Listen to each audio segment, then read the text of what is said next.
مراد لما الروائي يكتب روايه تبعه اوقات بحطك باماكن غير واقعيه، يمكن ما بتقدر تعملها على الواقع الملموس.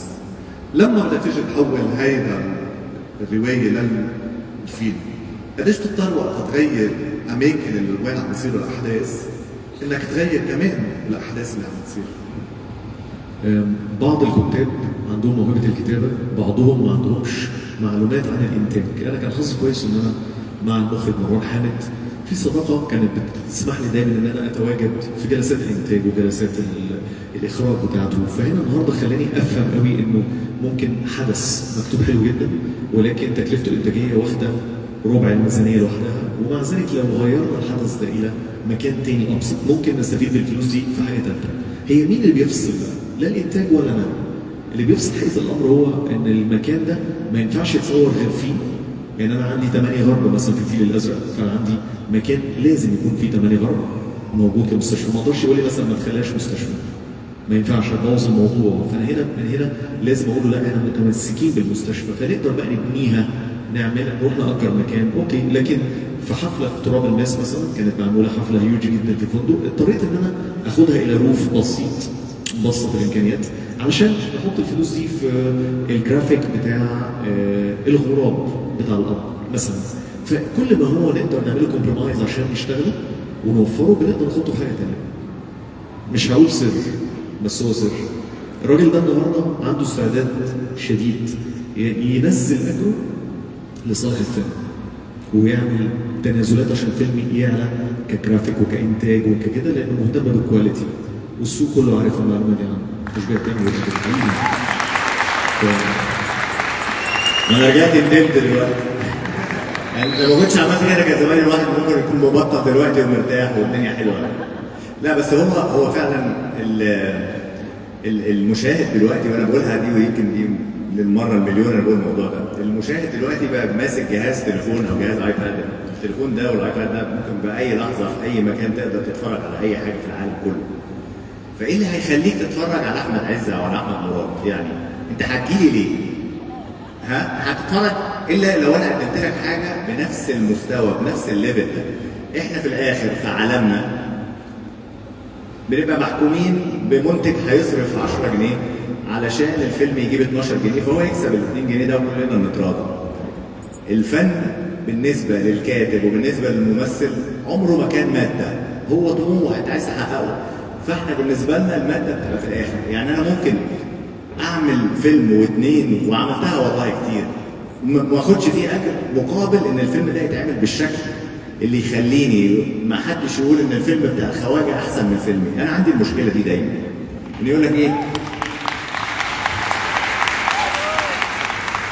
اللي يقول لك اصل ده فيلم يا عم، ده فيلم في هوليوود. احنا نقدر نعمل ده والله، نقدر نعمل ده على مستوى الكتابه وعلى مستوى الفن وعلى مستوى الرياضه وعلى مستوى كل حاجه في الدنيا. بس هي الاخلاص ان انت تتواجد وتتلاقي كل العناصر اللي حواليك عايزين يعملوا ده. عشان كده فيلم كيرة والجن دايما من الافلام، وانا الحمد لله الافلام اللي اتواجدت فيها كتيره كعناصر ان العناصر كلها عندها القلب ده. مراد عايز يعمل حاجه جديده، ومروان حامد، وجود كريم عبد العزيز نجم كبير، وهند صبري، كلنا على قلب ان احنا نقدر نعمل ده. بحيث ان الفيلم ده انا لما اتعرض بره وسافرت رحت شفته في روتردام مثلا، لما يتعرض بره والخواجه قاعد بيتفرج عليه، لا شايف الصنعه معمول ازاي، شايف ان في تمثيل عامل ازاي.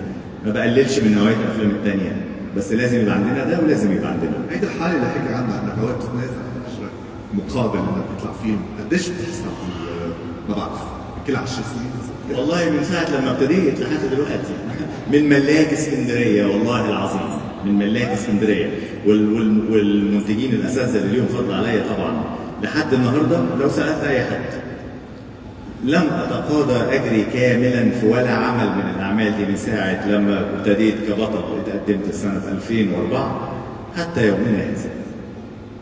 وما بعملش ده منا او بعمل ده واقول لا، بالعكس انا بعمل ده عن حب وعن اقتناع وعن يقين ان ده يمكن هو ده السبب اللي مخلي حضراتكم تنزلوا من بيوتكم عشان تيجوا تتفرجوا علينا النهارده. يعني ده بيعمل اسم احمد عز والله ان انت تنزل من بيتك دلوقتي عشان تحضر ندوه اتنين بيتكلموا عن كتاب.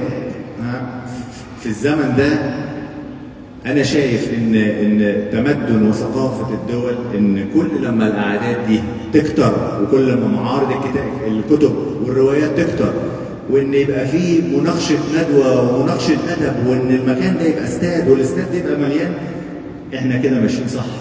احنا كده بننشئ جيل بفكر وبثقافه تخلي امتنا العربيه دي ابعد وابعد في السنين اللي جايه. ده اللي احنا عايزينه. مراد، خبرنا عن كواليس احمد عز بالتحضير لفيلم الكيرة والجن. كيف كان عم يتعامل مع الروايه؟ كيف كان عم يتعامل معك؟ شو الاسئله اللي كانت عنده اياها؟ اوكي.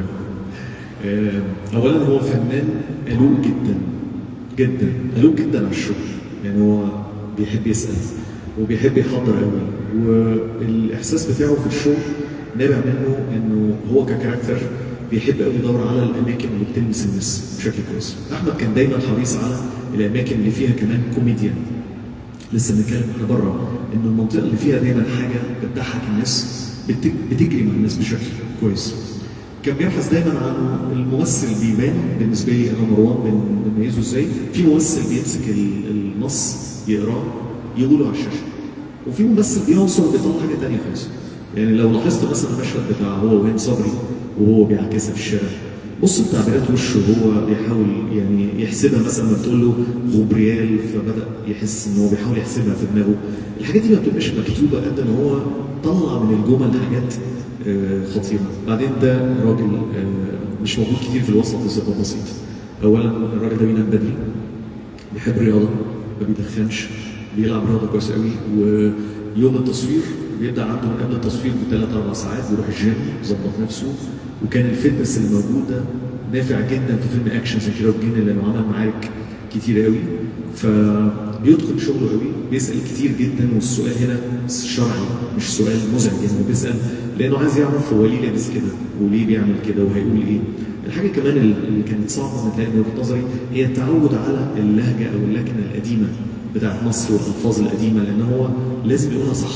حتى احنا ما بنقولهاش في مصر دلوقتي، فازاي يبقى عنده احساس صعب. الحاجه الليفل الاعلى هو انه الكاركتر ده فيه تحول ما بين ان بني ادم عنده رعونه مع الوطن مش فارق بالنسبه له، بعدين بيتحول الى بطل مستعد يضحي بحياته. النقله دي مش سهله على اي ممثل، ممكن ياخدها زي بدايتها زي نهايتها بالظبط. فهو قدر يفهم امتى يتحول لانسان، امتى تحس ان في انكسار فيه. يعني قوه البطل هو انه يجد لحظه الانكسار الكامله اللي في الكاركتر ويعرف يظبطها بشكل كبير. باينه جدا لما راح هاجم اخو دوله مثلا والدمعه في عينيه، مش مساله انه قدر يعيط، مساله انه عارف ازاي يركب الشخصيه. وخلي بالك هو بيأدي شخصيه حد حقيقي موجود. انا يعني بوجه له تحيه عبد القادر شحاته الشخصيه الاصليه، واحمد كيره، الناس اللي فعلا كان ليها تاثير علينا لغايه النهارده. ودايما كان هو حاسس بالمسؤوليه دي بشكل كبير. لو انا يعني قدرت من احساسه انه دايما كان عنده احساس ان دي كانت حقيقيه. يا ترى هو كان بيفكر ازاي؟ يا ترى كان هو عايش ازاي؟ وده شيء يعني فريد، لانه مش بيعمل كاركتر بس ويروح. ده حد عايش، يعني اسيب لك ده عايش، يعني اسيب لك. انا اسف ان انا بقطع استاذ احمد، بس هي انتم متخيلين ان الشخصيات دي كان عمرها كام سنه وهم بيضحوا بحياتهم علشان بلدهم. يعني حبك لبلدك، يعني احنا مثلا ايه نقول في العشرينات او في اوائل الثلاثينات الناس دي. فانت متخيل دلوقتي شاب عنده 25 26 سنه تفكيره ان هو عايز يموت نفسه وعايز يضحي بنفسه وبحياته عشان خاطر بلده. مش بكلمك في واحد عنده كام سنه، بقول لك شاب لسه بيبتدي حياته. فده كان فكر وثقافه واحساس الشباب في الوقت ده. انا ما بقولش دلوقتي ان احنا نبقى شخصيات متمرده او احنا عايزين نعمل او عايزين نسوي، بس كفايه حبنا لبلدنا هو اللي يخلينا ان احنا نطور من نفسنا ونبقى احسن. قد ايه مراد كان لايق معك بهيدي التفاصيل اللي كنت عم تشتغلها على الشخصيه؟ انا قلت لك انت سالتني السؤال ده بره، وحد سالني السؤال ده بره. انا دايما لما باجي اعمل الشخصيه دي ما تبقاش وليده اختياري لوحدي، لا، لازم استاذن فيها 2 مهمين جدا. الكاتب، لان هو ده ابنه، يعني هو ابنه خلاص بيشوفه بيكبر قدامه لما بتحوله من روايه لصوره. والمخرج مراد من الشخصيات الطيعه جدا جدا جدا، اجي اتكلم معاه في حاجه يفتح لي مدارك وافكار تانية فادتني جدا في الشخصيه. والحقيقه زي ما هو قال ان عبد القادر شحاته الجن من وهو مكتوب على الورق واضح، هو في المرحله دي شمال جدا وما بيعرفش غير نفسه. بعدين ابوه يموت فيبتدي يتاثر فيحب فيتاثر، فاللي بتحبه دي بتضحي عشانه فيتاثر اكتر فتروح منه. وهي شخصيه واضحه، هي النقلات دي ازاي تعملها. انا كان دايما اختلافي مع مروان، او يعني وجهات النظر بتختلف مع مروان. انا كنت اتمنى ان انا اخد الجن في المرحله الاولانيه في ضحك اكتر من كده، يعني كنت اتمنى.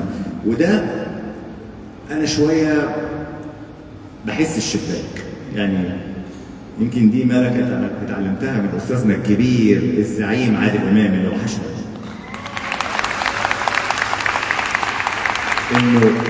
انه ازاي تخاطب شباك التذاكر. شباك التذاكر ليه اسس لازم تقدمها له عشان تقدر تبقى عامل جذب للناس. استاذنا عادل امام هو اكتر من علمني الحته دي. يا فرحتي لما تعمل فيلم عميق جدا وجميل جدا ويشوفوه 12 واحد، دي صدمه للصناع. حلو جدا انك تعمل فيلم وتوصل المعلومه، بس لازم توصل المعلومه وتوصلها تعرف الماركتنج بتاعك ده انت بتقدمه لمين، هتسوق دي لمين. ده المهم. انما في الاول وفي الاخر انا من الافلام اللي احطها في المكتبه وانا فخور بيها يعني. مراد تاخد بعين الاعتبار اللي قاله ابو عز عن اللي علم اياه الاستاذ عادل امام؟ تاثير عادل امام هو طبعا الاستاذ عادل امام مفيش حد ما تاثرش بيه، كتاب مخرجين. انا كمان كان حظي من السنه ان انا في يوم من الايام جالي تليفون، الو انا وحيد حامد. فاستاذ وحيد حامد اللي علمنا كل حاجه طبعا في السينما اتصل بيا وقال لي انا عايزك تعمل بوستر بتاع فيلم معالي الوزير. كنت ديزاينر في الوقت ده، بعمل بوسترز وحاجات يس. فرحت قابلته، واول يوم اروح اقابله عرفت ان احنا هنبقى اصدقاء، مش بمقام الصداقه حتى ناس والتلميذ وحد. ما كنتش بفكر في كتابه خالص، انا اعرفه قبل ما اعرف مروان يا احمد ب7 سنين. كنت بروح له الفندق، يقعد دايما يكتب في كافيه معين في الفندق، واروح افضل قاعد معاه واقضي معاه وقت. انا سمعت ان الراجل ده ادفايسز حقيقي انا عايش بيها لغايه النهارده، ويمكن وصلها لغايه كتابي الاخير لما كتبت قتل المبتدئين عن الكتابه. كان بذكر اللي هو قاله لي دايما، كان يقول لي دايما اعمل